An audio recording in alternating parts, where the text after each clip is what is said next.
হরে কৃষ্ণ। মহাভারতের কুরুক্ষেত্রের যুদ্ধে শ্রীকৃষ্ণ ছিলেন পাণ্ডবদের সমর্থনকারী।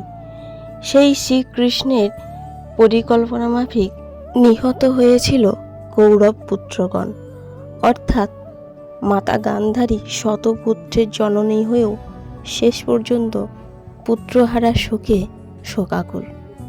সেই অবস্থায় মাতা গান্ধারী ভগবান শ্রীকৃষ্ণকে অভিশাপ দিয়েছিলেন, ঠিক যেমন তিনি সন্তানহারা হয়েছেন ঠিক তেমনই ভগবান শ্রীকৃষ্ণ তার পুত্রদের হারাবেন এবং তার সাথে সাথে তার দ্বারকা নগরী জলে নিমজ্জিত হবে।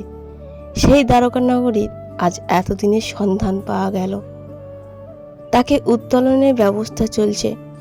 যারা এতদিন শ্রীকৃষ্ণের এই সমস্ত কাহিনীগুলিকে বিশ্বাস করতো না, মিথ কথা বলে চালিয়ে দিত, আজকের পর থেকে সেই সব মানুষেরাও এই পুরাণ অবাস্তব কথাকে বিশ্বাস করবে।